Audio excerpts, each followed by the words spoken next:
Alright guys, we're back, and today we're going to be talking about fats.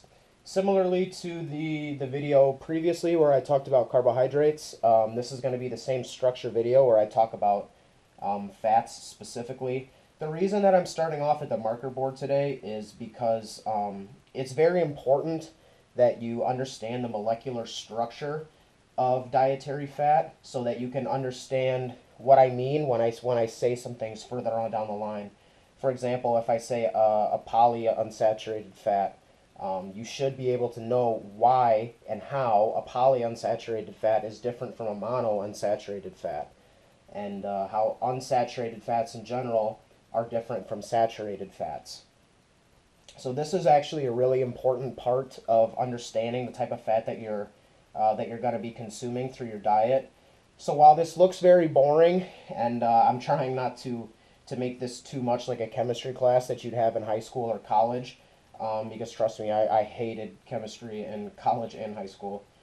It is really important to understand the molecular structure of dietary fat, so you know what you're putting in your body and how it works. So to get started, all fats are going to be made up of two atoms. Those two atoms are going to be carbon and hydrogen, as you can see by the C's and H's along the molecular structure. Now, the way that we can determine what type of fat we are eating by looking at the molecular structure is by looking at the junctions here, where you can see here in the middle where the carbons and the hydrogens meet. This here, where a hydrogen and a carbon atom meet, is called a hydrocarbon. Pretty easy to remember, hydro for hydrogen and carbon for carbon, obviously. So what you see, this chain here, is obviously this is a molecular structure, but here in the middle we're looking at hydrocarbons. And the arrangement of these hydrocarbons in the molecular chain and the molecular structure of a dietary fat is going to determine the type of fat that you're going to be eating, that you're going to be working with. And how we determine that specifically is we look at the saturation level of the hydrocarbon. What I mean by the saturation level of each hydrocarbon is the number of hydrogen atoms that is, we'll say, associated. The number of hydrogen atoms that are associated with each carbon along the hydrocarbon chain. And these may look fairly similar as you're looking at them from a basic level, but as I get into each one specifically, you're going to see the differences between the two and how they play out. So first off, we have two separate major groups of fats.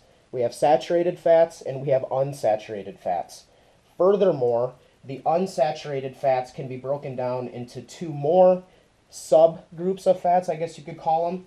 And unsaturated fats can either be monounsaturated or they can be polyunsaturated. And I'll get into the difference between the two in a second here.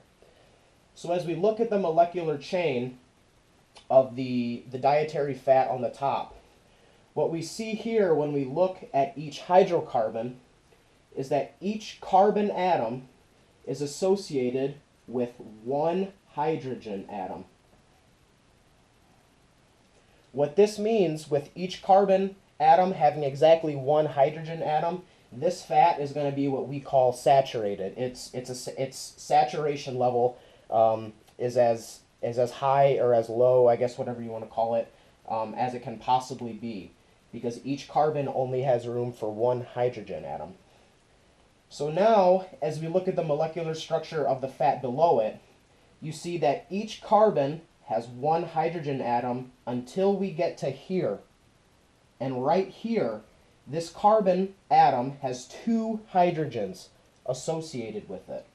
You can see the rest of the carbons along the hydrocarbon chain only have one. So these hydrocarbons here are going to be considered saturated, similar to the saturated fat above it, but this particular hydrocarbon is going to be unsaturated, okay? Now this is going to be called a monounsaturated fat because there is only one unsaturated hydrocarbon. That would be this one right here, number 1. I'm going to underline it. Mono, if you guys know the prefix mono means one. So a monounsaturated fat is an unsaturated fat that only has one unsaturated hydrocarbon. As we look at the fat below it, we see saturation, there's only one. Saturation, there's only one. We have an unsaturation here, and this will be the first unsaturation in the hydrocarbon chain. We have another saturation here, and here we have a second unsaturation. So there's a total of 2 unsaturations on this particular fatty acid molecule. What this is going to be considered is this is going to be considered a polyunsaturated fat. For those who know, the prefix poly means more than one. So mono means one, and poly means 1 plus. This could be 2, this could be 3, this could be 4. Obviously, the molecular structure of fats are much, much longer than what I have drawn here. I obviously have them drawn smaller, so it's easier to grasp. I wasn't going to fill my whole marker board with hydrocarbon chains. But you can see here the difference. We have more than one unsaturated hydrocarbon. This is going to be what's called a polyunsaturated fat. So when I say, further on down the line, when I start talking about more in fats specifically, when I say a polyunsaturated fat or a monounsaturated fat, I want you guys to think back to this here and think about specifically what that means when I say polyunsaturated or monounsaturated or saturated even. Again, saturated, each carbon is saturated with one hydrogen atom. In a monounsaturated fat, each carbon is associated with one hydrogen atom with the exception of one hydrocarbon. And in a polyunsaturated fat, each carbon is associated with a hydrogen atom with one hydrogen atom with the exception of 2 or 3 or 4 or just more than one hydrocarbon chain in the molecular structure of the dietary fat. Please, please, please re-watch this part of the video, the marker board segment, as many times as it takes you to understand and fully grasp this concept, or when I get to the section where I'm sitting at my desk and like talking more face-to-face how I was with the carbohydrate video, when I start talking about monounsaturated fats and polyunsaturated fats, you're going to be very confused exactly what I'm talking about. So please re-watch this marker board segment as many times as it takes for you to understand the difference between a saturated, a monounsaturated, and a polyunsaturated fatty acid. All right, guys. So we're back at the desk. Hopefully you enjoyed the marker board segment. And again, I said this at the end of the video, but please rewatch that part of the video as many times as it takes for you to understand the difference between the different kinds of fats, or you're probably going to start to get confused as I start talking about this segment of the video. A couple things before I begin. One, I apologize for the hair. If it's like drooping or something like that. I just got out of the shower, and to be 100% honest, I really don't care. Two, as I was watching back the marker board segment of the video, I saw that at the very top, at the saturated fat molecule, that like the top parts of the hydrogens were getting cut off.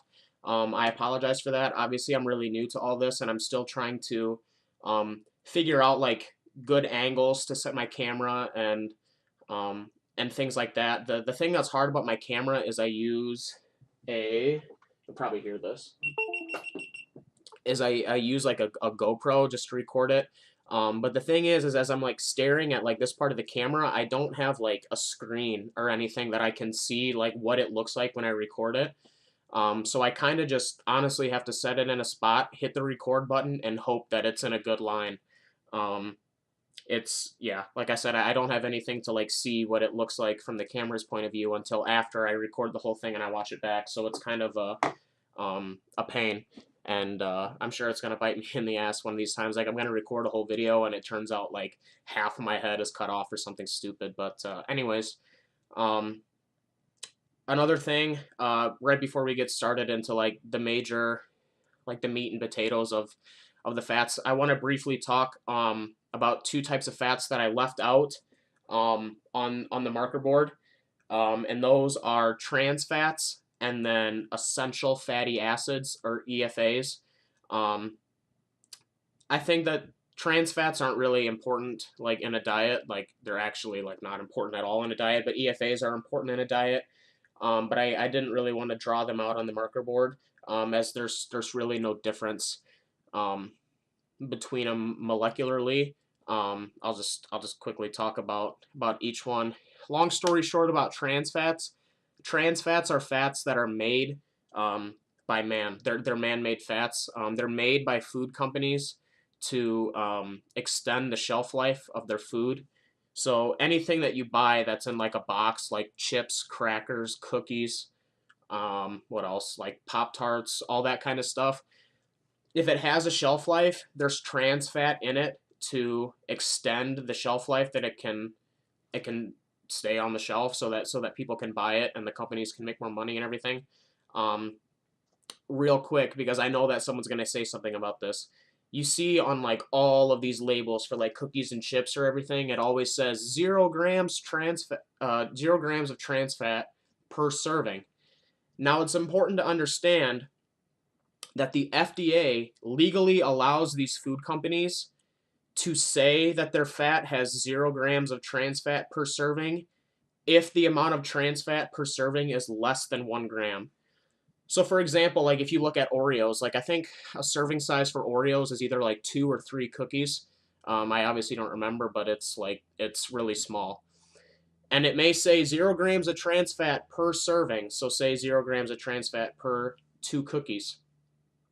If there's like 0.5 grams of trans fat per serving, the FDA legally allows these food companies to say that there's zero in it, even though there's 0.5. There could be 0.9 grams of trans fat in a serving of Oreos or chips or whatever, and the company can legally say that it has zero. So that doesn't seem like a lot, but like if you eat Oreos and you eat like 5 or 6 servings, which is easy as hell to do because everyone knows that Oreos are awesome.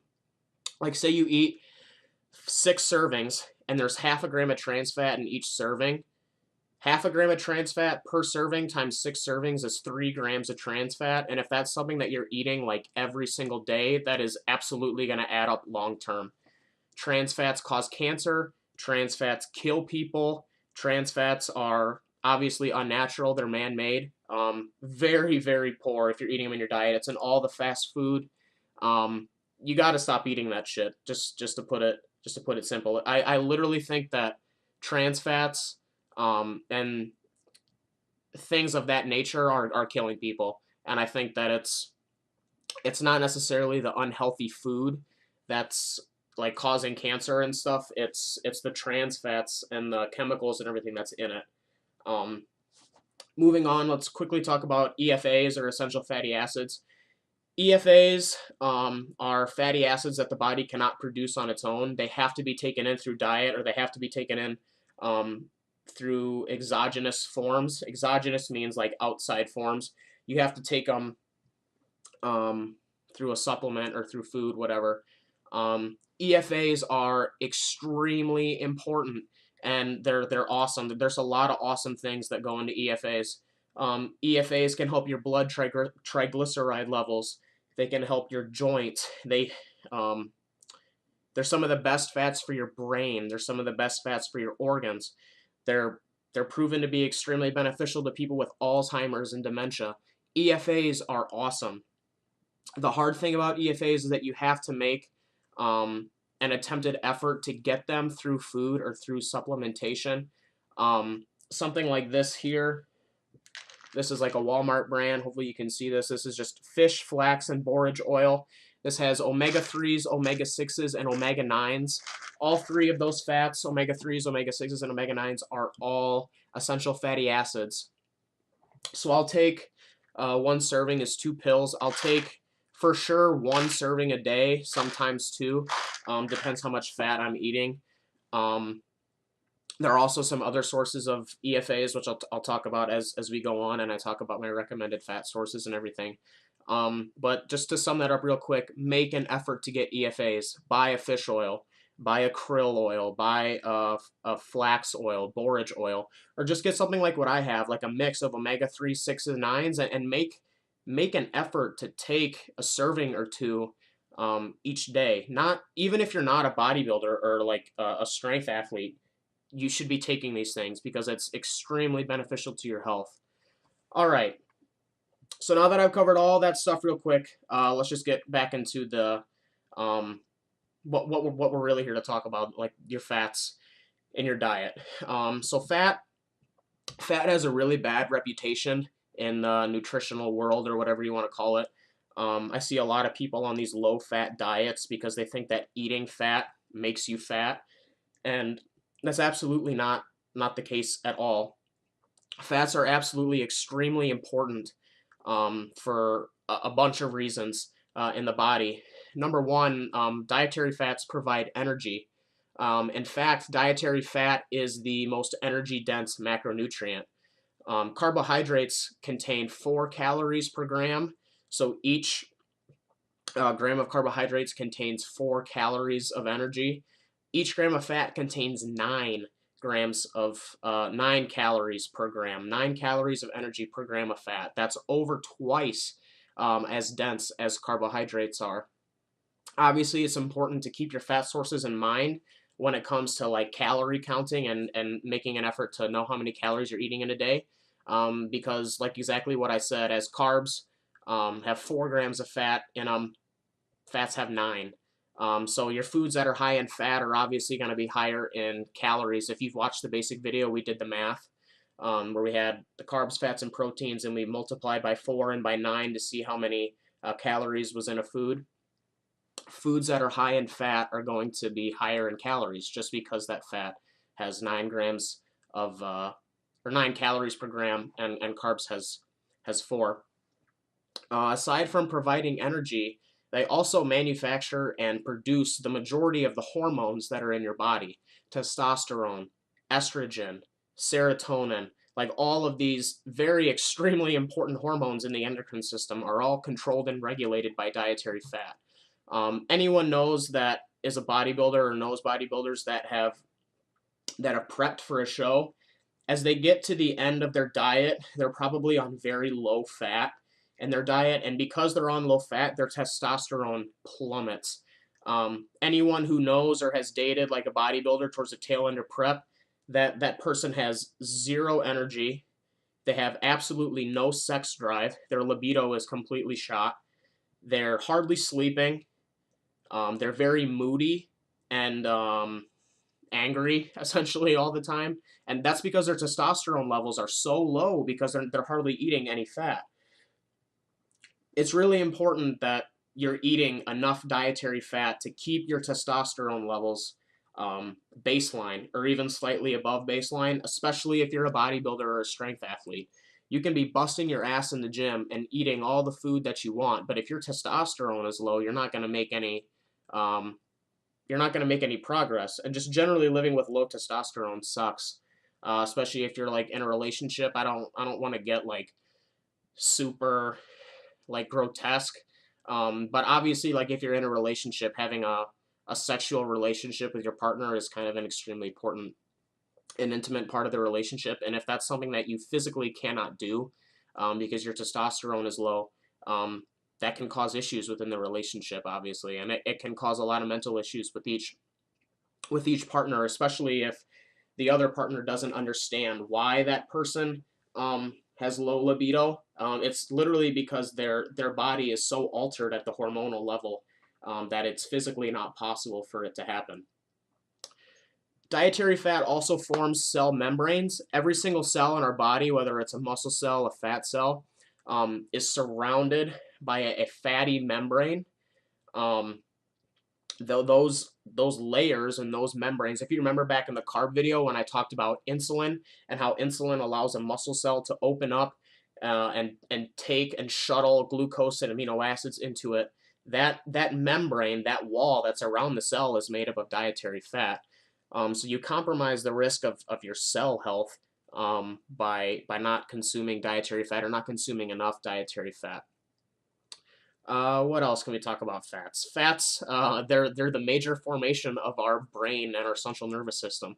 Aside from water, the majority of our brain and our central nervous system, by central nervous system, I'm talking about your spine, um, everything that's like within the spine.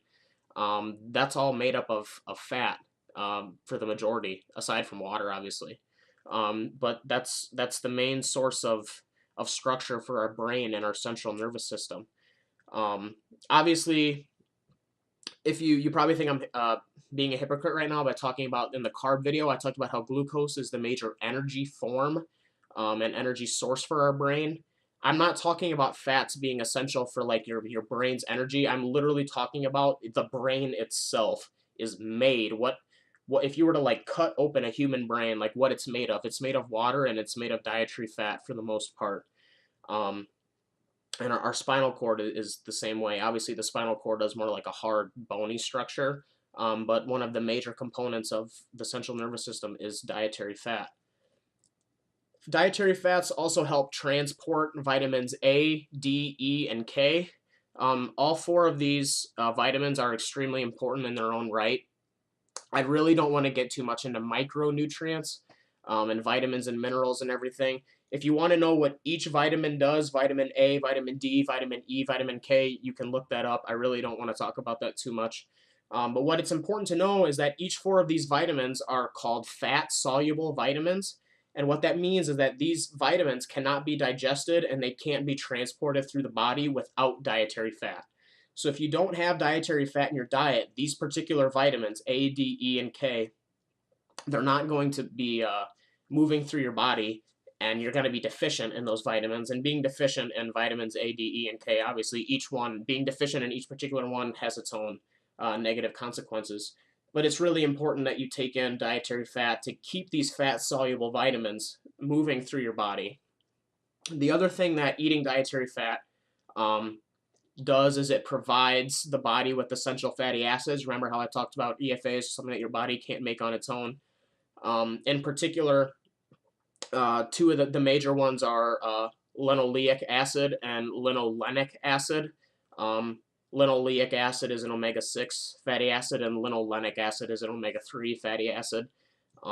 Those are found in like ALA, alpha-lipoic acid, various fish oils, etc., etc. But the body can't make those on its own, and it has to be taken in through dietary intervention.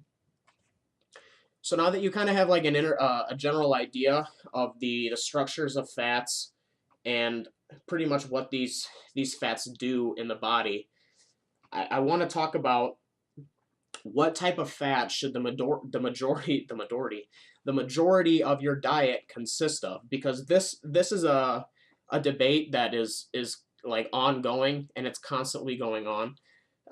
Talking about whether the diet should consist mostly of saturated fats, whether it should consist mostly of unsaturated fats. And mainly the argument for that is that the majority of saturated fats come from animal sources like meat and eggs. The exception is coconut oil. But anyways, the argument that saturated fats are carcinogenic, they can cause cancer. They are like really hard for the body to digest and everything, which I don't get that argument. But the cancerous one I can get. It's important to understand that the people that think that saturated fats are bad for you are probably getting those saturated fats from terrible choices. They're probably getting a lot of their saturated fats from meat at fast food restaurants. They're probably getting the majority of their saturated fats through oils that these fast food and processed foods are cooked in, like canola oil and things like that. And when you start to look at it that way, I don't think it's the saturated fats that are causing these cancers. I think it's the food that contains the saturated fat. Like a McDonald's hamburger is probably going to be pretty carcinogenic. Anyone who knows anything about like the shit that they put in fast food, particularly McDonald's, is like, this is what's killing people.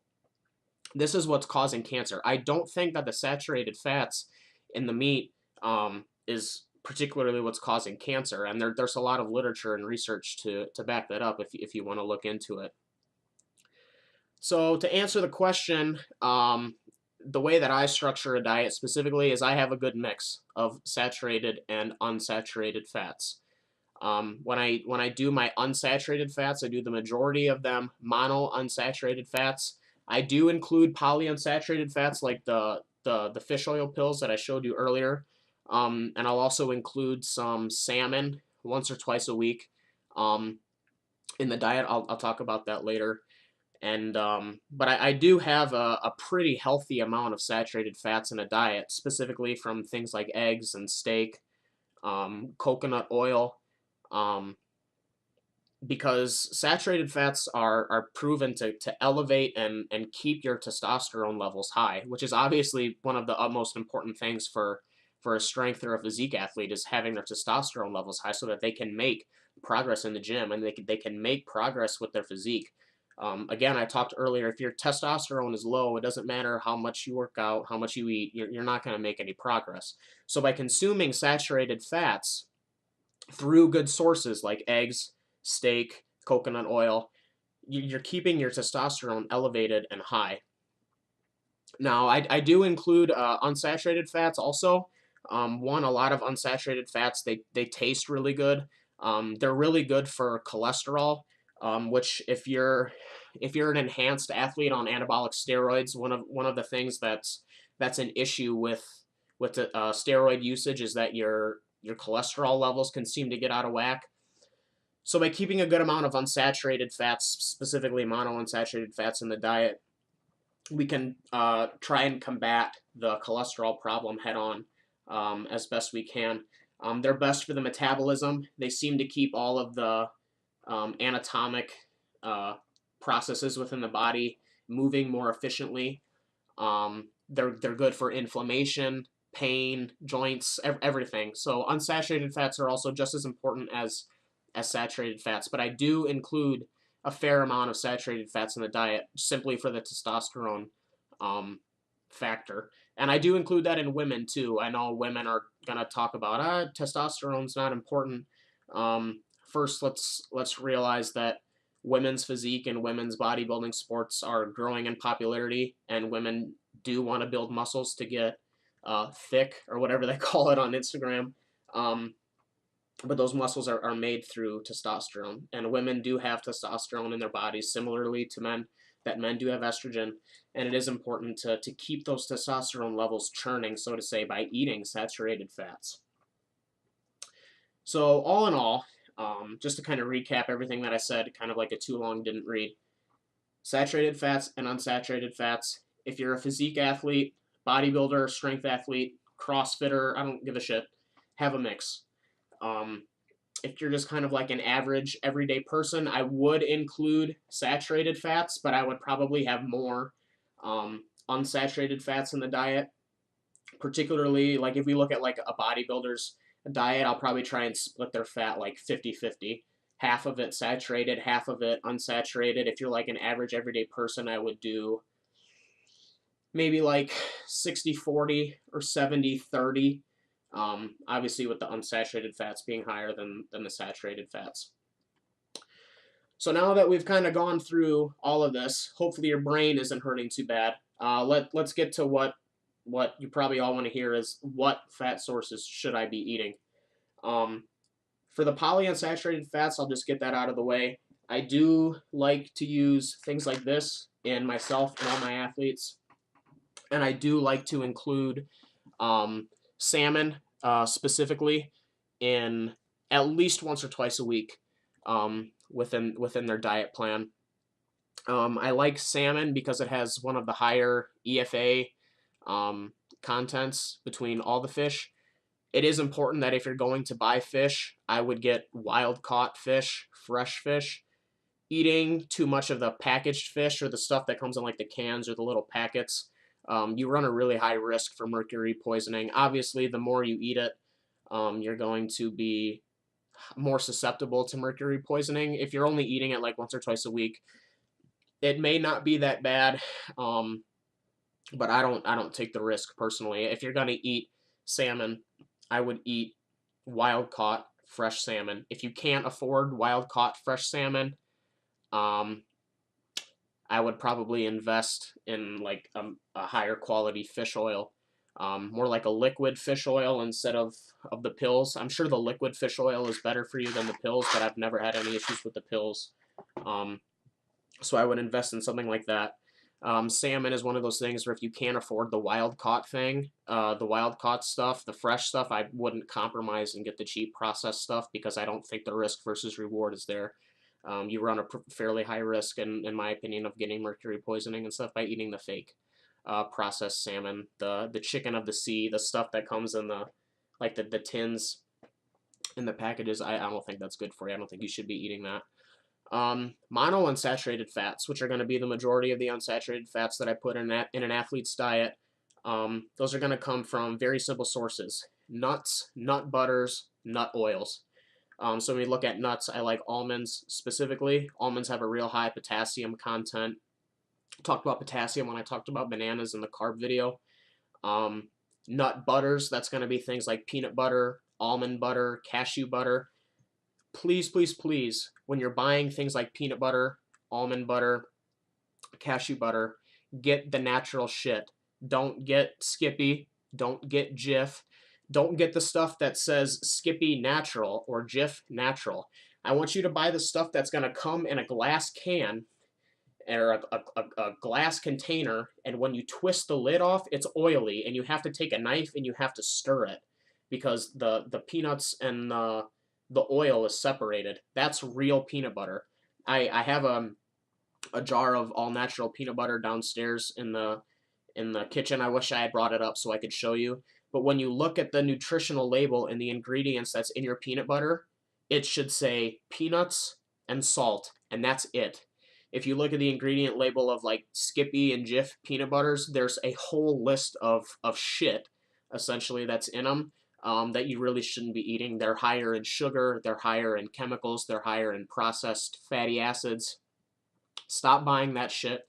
Pay more money and get the real stuff, the stuff that you have to stir. Um, Anyways, that's kind of like a rant. But nut oils, I'm a big fan of avocado oil. I'm a big fan of extra virgin olive oil.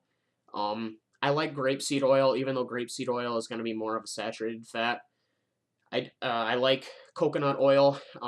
That's obviously more of a saturated fat, but I do like um, nut oils, specifically avocados, avocado oil, and extra virgin olive oil.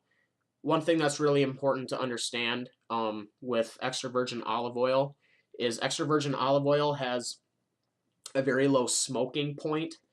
So each liquid oil that you cook with is going to have what's called a smoking point, and what that smoking point is once the fat reaches a certain temperature, it's going to start to smoke. You'll see smoke emit from the oil. If you're using extra virgin olive oil, because it has a very low smoking point, once extra virgin olive oil starts to smoke, it actually becomes toxic to the body. So when I use extra virgin olive oil, I don't actually cook with it. Like I make my meal, say like steak and potatoes, and then I put the olive oil over it, and then microwave it so it's warm or whatever, and then mix it in. But I don't actually cook with olive oil because it is toxic if it reaches that smoke point. People are going to argue, oh, just cook it on a lower temperature so it doesn't reach that smoke point. But olive oil does have a very low smoke point. So you can either cook with it and take like 4 times as long to cook what you're cooking, or you can just put it on the food after, which is what I recommend. Grapeseed oils and avocado oils, they have higher smoking points. Specifically, grapeseed oil and avocado oil have smoking points of like 500 degrees, which you would never be cooking anything at 500 degrees anyways, logically. So if you're going to cook something with oil in a pan, like on the skillet, I would use a higher heat fat like avocado oil or grapeseed oil. Then when we look at saturated fats, where should you be getting your saturated fats from? Because remember, these are important for testosterone production and maintenance. I think one of the best sources of saturated fat here is going to be red meat, specifically steak, if you can afford it. If you can't afford steak, I don't have a problem with ground beef or ground sirloin. I would get the grass-fed versions. I'm going to talk about steak and red meat and everything more specifically in the protein video, which is going to be coming next. Um, but I do think that steak, red meat specifically, if you're not getting steak and you're getting ground beef, ground chuck, ground round, ground sirloin, get grass fed. It's going to be better for you. In the long run, digests a lot better too. But yeah, you should not be afraid of red meat. I don't want to get too much into red meat. I'm going to be talking about red meat quite a bit in my protein video, but don't be afraid of eating red meat. Next, another good saturated fat is coconut oil. One, it tastes awesome. Coconut oil is delicious.